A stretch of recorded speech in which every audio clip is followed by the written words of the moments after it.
9년 전에 3월 1일은 3.1절이자 주일이었습니다. 우리가 두레교회를 창립할 때에 일부러 그 날을 잡아서 창립 예배를 드렸습니다.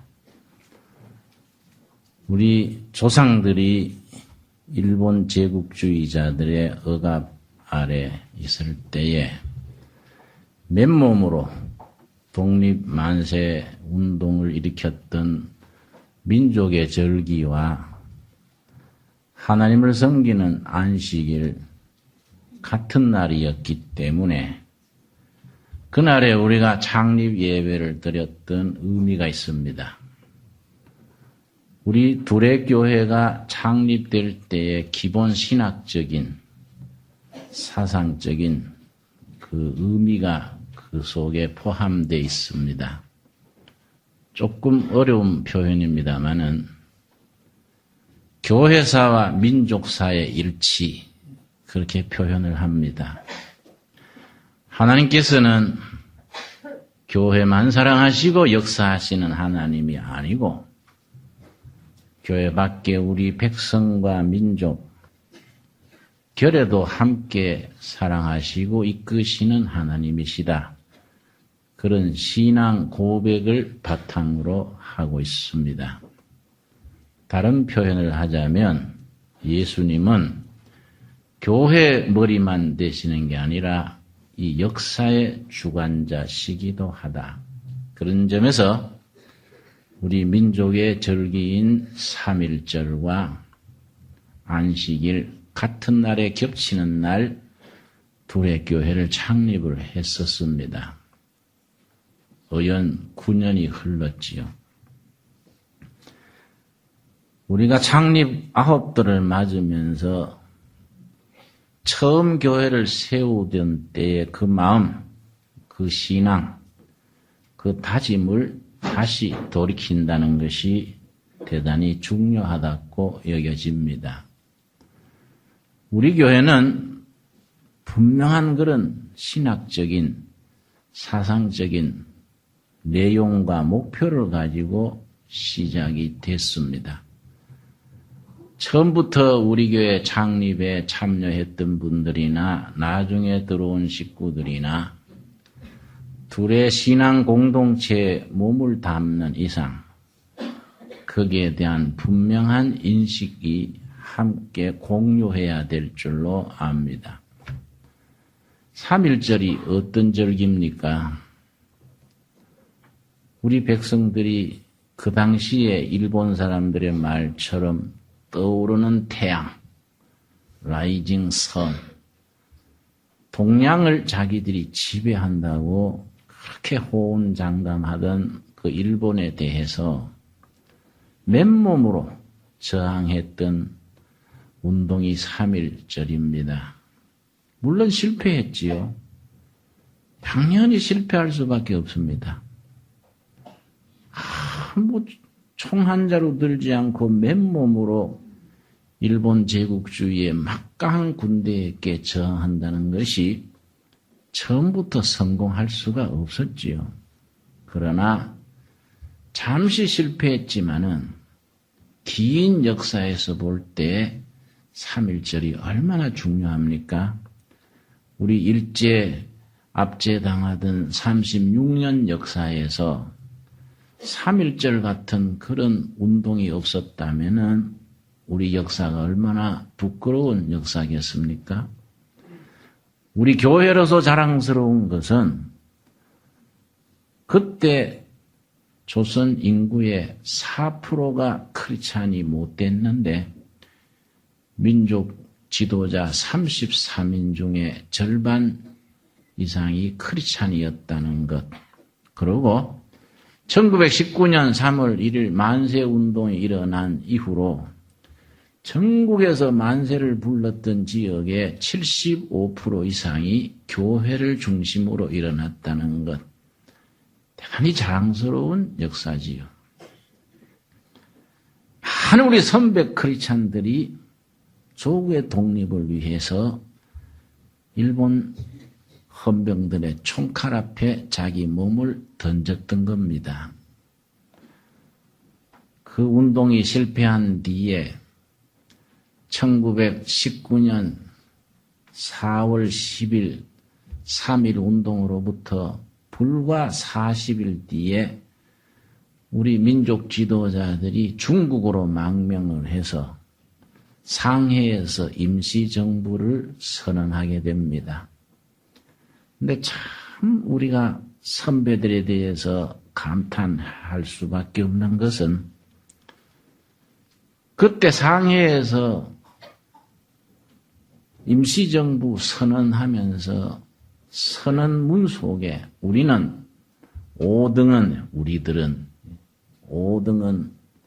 우리 조선 땅에 하나님의 나라를 건설코자 했다. 그 3.1 운동을 일으키면서 우리 선배들은 단순히 그냥 일제에서 정치적으로 민족적으로 독립하겠다. 여기에 머문 것이 아니고 우리 조선반도에 하나님의 나라를 건설하겠다. 이런 비전과 이런 기백, 이런 정신을 가졌다는 것 대단히 참 감탄하고 자랑스러운 일이지요. 김구 선생께서 3.1 운동 일어나기 직전에 오랜 감옥 생활에서 석방됐었습니다.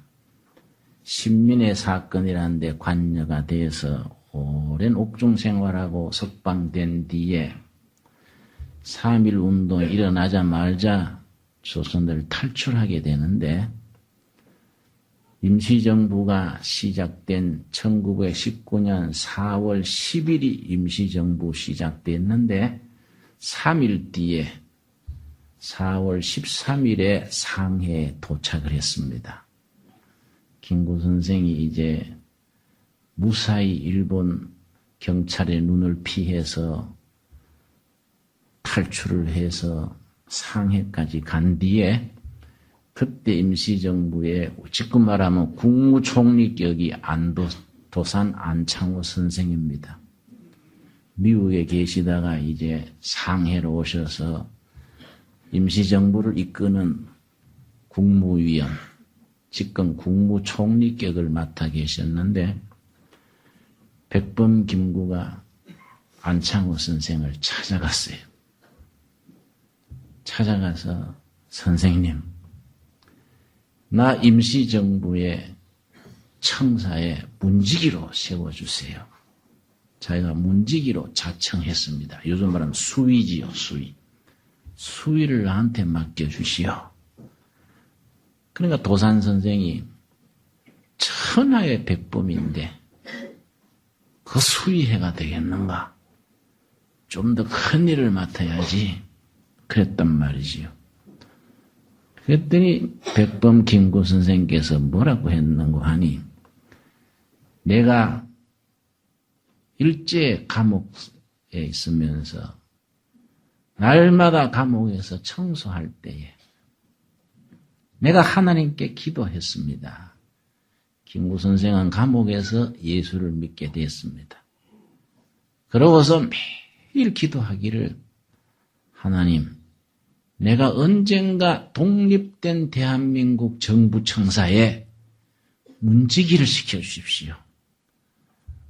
독립된 우리 조국의 정부 청사에 청소하고 문지기하는 그 직을 하게 해 주십시오. 그렇게 기도했다는 거예요. 제가 그렇게 기도했는데 임시정부 청사나마 거기에 내가 문지기하고 청소하면은 내 기도가 응답되는 거이니까 얼마나 영광스럽겠습니까? 백범 선생이 그걸 간곡히 부탁을 했습니다. 그 도산 선생이 임시정부 국무위원들 다 모아놓고 회의를 했단 말이에요. 조국에서 이렇게 탈출해온 백범 김구가 우리 정부 청사에 문지기를 하겠다 하니 여러분 어떻소? 그랬더니 국무위원들이 그 사람은 영웅이니까 문지기 할 게 아니라 경무국장을 시킵시다. 경무국장을 맡은 거이지요. 우리 선배들의 그런 신앙과 기백이 참 우리 때 와서 너무 끊어져 가지고 너무 우리가 쫌살이 되고 눈치로 살고 생각도 사상도 너무 산만해진 것 같아요. 3.1 운동 때는 교회가 그렇게 큰 역할을 했는데 그 뒤에 문제가 생겼습니다. 1910년에 일본이 한일 합방을 한 뒤로 3.1 운동이 날 때까지 9년간은 어떻게 통치했냐면은 그걸 무단 통치 그래요. 무단 통치. 총칼을 앞세워가지고 조선 사람을 억누름깁니다. 그런데 느닷없이 19년 3월 1일에 만세 운동이 터지니까 일본 사람들이 놀란 거예요. 이거 안 되겠다. 조선 사람이 이거 무력으로는 안 되겠다. 그래서 어떻게 바꾸었냐면은 총독을 바꾸면서 문화정책, 그래요. 문화 회유하고 달래고 문화정책으로 바꾸면서 선교사들을 대표와 만났습니다. 일본 총독부 데라우치 총독하고 미국 선교사 대표하고 만나가지고 뭐라고 했냐면은, 왜냐하면은 3.1 운동의 본거지가 교회란 말이에요. 기독교인들이 앞장서고 교회가 앞장서서 이런 일이 터지니 이 기독교가 문제다. 기독교를 회유해야 한다. 그래서 데라우치 총독이 선교사들하고 협의를 한 거예요. 우린 당신들의 전도 활동에 참 관여 안 할 테니까 당신들은 우리 조선 통치에 관여하지 마시오. 서로 가릅시다. 우리는 조선 사람의 신체, 육체에 관심 가지고 당신들은 조선 사람의 정신에 관심 가지시오. 서로 간섭하지 말고 합시다. 이게 아주 참 좋지 않는 일인데 선교사들이 거기에 동의를 했습니다. 그 뒤에 전국 교회에다가 무슨 공문을 보냈냐면은 우리 조선교회 교인들은 교회에서 독립이라든지 자주라든지 민족 얘기하지 마라. 그냥 순수한 복음신앙으로만 우리가 나가야 된다. 이렇게 하니까 교회를 통해서 기독교 교회의 힘을 모아가지고 바른 신앙을 가지고 민족 자주 독립까지 바라보던 많은 민족 운동가들이 청년들이 교회를 떠나게 됐습니다. 기록에 보면 1926년에 3.1 만세 운동이 일어난 지 7년 뒤에지요. 26년 한 해에 교회에서 청년들이 6만 명이 떠난 걸로 나와 있습니다. 그때 교인이 얼마 되지 않는 때에 청년들이 6만 명이나 교회를 실망을 하고 이게 무슨 교회가 총독부 말 듣고 이런 짓 하냐. 그럼 그 사람이 떠나가지고 어디로 갔느냐. 그냥 교회를 떠났으면 끝나는데 그 당시에 그렇게 유행하던 사회주의로 간 겁니다. 사회주의로. 그때 러시아 공산혁명이 성공해가지고 사회주의, 공산주의 혁명이 세계를 휩쓸던 때인데 교회에 실망한 청년 민족 운동가들이 사회주의로 넘어가서 1930년대부터 해방될 때까지 우리 비극이 뭐냐 하면은 교회를 떠난 많은 청년들이 공산주의, 사회주의로 가서 우리가 모르는 게 있습니다. 그 뒤로 교인이 일본 제국주의에 대해서 항의하고 순교한 숫자 보다가 사회주의, 공산주의자들이 매 맞아 죽고 굶어 죽고 고생했는 숫자가 10배는 더 많아요. 이게 1945년 해방되자 남북이 갈라지는 씨앗이 된 거이지요. 이런 걸 우리가 반성을 해야 돼요. 교회는 성경의 가르침이 뭐냐면은 예수 사랑과 결의 사랑, 하나님 사랑과 동포 사랑은 반드시 같이 나가야 되는데 이런 걸 우리가 3.1절까지는 잘 했는데 그 뒤에 잘 못했단 말이에요. 그 뒤에 여러분 1927년에 동경에 있는 유학생들 사이에서 아주 바람직한 운동이 일어났습니다. 그걸 성서조선 운동 그럽니다. 성서조선. 동경에 유학하고 있는 젊은 사람들 6, 7명이 모여가지고 김교신, 함석헌, 송두용 이런 사람들이 모여가지고 조선을 성서 위에 세우자. 그때 독립운동 하던 사람들 중에 여러 가지 독립 방안이 나왔었는데 김구 선생 같은 분은 무력으로 조선 독립을 쟁취한다. 이승만 같은 분은 외교로 조선 독립을 쟁취한다. 그리고 우리 도산 안창호 선생은 교육이다. 교육. 또 조만식 장로님 같은 분은 산업이다. 산업. 조만식 장로, 이승헌 장로 이런 분들은 산업을 일으켜서 조선의 독립을 이루어야 된다. 이런데 김교신 선생은 신앙 입국을 신앙.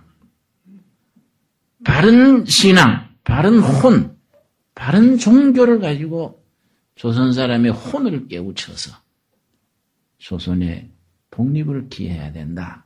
이거 이제 신앙 입국이라 그럽니다. 이분들이 1927년에 성서조선이라는 잡지를 했습니다. 잡지래야 뭐 초라하죠. 지금 보면 가리방이란 거 아세요? 등사로 미는 거 가리방으로 끓는다. 가리방. 요새 젊은 사람들은 잘 모를 거예요. 손으로 이렇게 써가지고 등사로 미는 게 그렇게 조그마한 잡지를 1927년 7월에 창간했는데 창간 후에 28살 된 김교신 동경 유학생이 창간 후에 창간서에 뭐라고 썼냐 하면은 나에게는 애인이 둘이 있다. 성서란 애인과 조선이라는 애인이다. 두 애인 중에 한 사람도 버릴 수가 없어서 나는 성서조선이라고 이름을 붙인다. 성서에 대한 사랑, 예수에 대한 사랑과 조국 조선에 대한 사랑 둘 중에 하나도 버릴 수 없다. 그래서 성서조선 운동을 일으켰는데 나중에 김교신 선생이 이 서울에 와서 양정고보에 양정중학교에 지리선생을 했습니다. 지리선생하면서 학교 마치고 나면 자전거에다가 성서조선을 한 달에 한 번씩 발간해서 자전거 뒤에 싣고 자전거 타고 다니면서 배달하는 거예요. 많이 나올 때 한 달에 500부 나왔습니다. 그도 나중에 일제에 의해서 폐간이 되었습니다만은 500부 나오는 잡지지만은 그것도 가리방으로 긁어서 초라한 잡지지만은 그 속에 혼이 담겨 있는 겁니다. 지금 또 그때 그 잡지 읽어보면요, 우리가 가슴을 뜨겁게 해요. 여러분, 김교신 선생이 양정중학교 지리선생 하면서 담임선생하는 자기 반의 학생이 손기정입니다. 손기정. 손기정 학생이 일본과 조선 합쳐서 마라톤의 대표를 뽑아가지고 올림픽에 보낸단 말이에요. 거기에 김교신 선생 담임하는 그 반의 학생이 손기정인데 얼마나 학생한테 열심히 했냐 하면은 손기정이 일본 가가지고 이제 마라톤 선수를 이제 뽑는 그 대회에 따라갔습니다. 손기정이 마라톤 풀코스 뛸 동안에 담임 선생이요. 자전거 타고 뒤따라가면서 격려하는 거예요. 거의 다 와갈 때 송기정 선수가 기운이 진해가지고 쓰러지려고 그랬어요. 쓰러지려고 비실비실 하니까 담임 선생, 이 김교신 선생이요. 옆에 따라가면서 기성아 힘내라 힘내라 내가 기도한다 기성아 힘내라 쓰러지면 안 돼. 탄생에 애가 타가지고 소리를 지르면서 따라가는 거예요. 이 송기정 선수가 쓰러지려다가 그 얘기 듣고 정신이 팍쩍 들어가지고 다시 힘을 내서 간 거예요. 이게 스승이에요, 스승. 여러분, 요즘 스승 교사들이 우리 선배들의 그런 정신을 배워야 돼요. 자기 학생 한 명을 위해서 일본까지 가서 자전거 타고 끝까지 따라가면서 격려해주고 기도해주고 그 위대한 스승입니다. 아이 지리 선생이 학생들한테 독립 얘기나 하고 지리는 안 가르치고 성경 얘기만 하고 하니까 해직을 당했습니다. 일본 총독부에서 명령이 내려와서 할 수 없이 직장에서 밀려났는데요. 김교신 선생이 할 게 없으니까 뭘 했냐면은 함흥 질소 비료 공장에 사감으로 들어갔습니다. 사감으로 들어갔더니요. 그때 질소 비료 공장 노동자들이 5,000명입니다. 일만 마치면 술 먹고 도박하고 싸움질하고 도박, 음주, 싸움 이걸로 아주 질소 비료 공장 일본 그 경영자들이요. 조선 노동자들을 사람 취급을 안 하는 거예요. 이 사감으로 가가지고 밤마다 노름판에 찾아다니면서 여러분 우리가 이러면 언제 일본 종살이를 벗어납니까? 술을 끊고 도박을 하지 말고 우리가 나라를 일으켜야 됩니다. 그러니까 노름하고 술 먹고 싸움질하는 사람들이 나라 일으키자 하니까 이게 말이 되냐 이거 뭐 또라이가 하나 왔나 하고 말을 안 듣는 거예요. 밤마다 노름판에 찾아다니면서 눈물을 흘리면서 이러면 안 됩니다. 6개월을 그렇게 하니까요. 그 5,000명 그 직원들 중에요. 노름이 싹 끊어졌어요. 그러고 사람들이 술 끊고요. 그 사람들이 새로워지는 겁니다. 여러분. 예나 지금이나 한 사람이 중요한 겁니다. 한 사람. 한 사람의 스승, 한 사람의 일꾼, 그 사람이 어느 곳에든지 그 한 사람이 있으면 하나님이 그 사람을 쓰는 겁니다. 그런데 해방을 앞두고 장질부사가 전염병이 돌았는데요. 흥남 질소 비료 공장의 노동자들이 장질부사에 많이 감염이 됐습니다. 그런데 그 장질부사가 이 전염되거든요. 가족들도 옆에 잘 안 옵니다. 그런데 자기 공장의 노동자들 밤새워 간호하는 거예요. 이 김교신 선생을 아끼는 분들이 선생님, 센세이, 그러면 안 돼요. 피해야 됩니다. 그러니까 예수님이 나를 위해 죽으셨는데 내가 이런 노동자들, 병든 노동자들 두고 내가 도망가면 나는 거짓말쟁이다. 나는 죽어도 노동자들 곁에 죽지 피하지 않겠다. 끝까지 그 옆에서 간호하다가 자신도 감염이 돼서 죽게 됐습니다. 해방 딱 100일 앞두고 죽었어요. 45살 때. 참 아까운 어른이지요. 결국은 장질부사로 숨겨두면서 마지막에 우리 조국의 독립이 멀지 않았다. 그러면 죽었는데 여러분 우리는 예수 사랑과 결의 사랑, 하나님 사랑과 이 조국에 대한 사랑이 한 신앙, 한 인격, 한 비전 속에 품어야 돼. 우리가 이게 지금에 와서 우리 크리스찬들이요. 이게 너무 산만해지고 흐트러져서 예수 잘 믿는 사람은 반드시 결에 살아가는 마음이 같이 뜨거워야 되는데 이게 같이 나가질 않아요.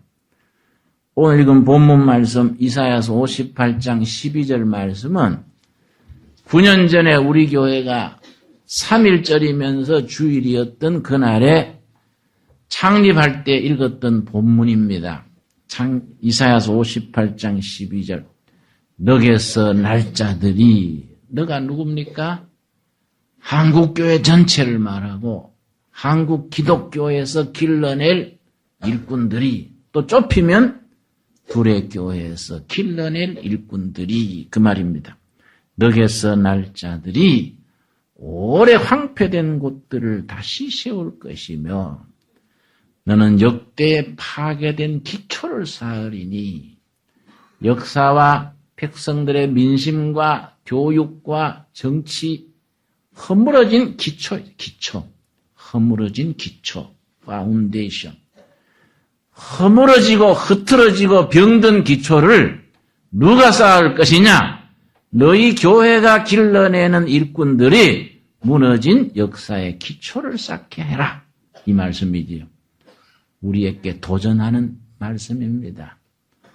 우리가 9년 전에 이 본문 말씀 우리가 읽으면서 창립을 했었는데 불행하게도 9년 동안에 나라 사정은 좋아지지를 못하고 더 나빠지고 있습니다.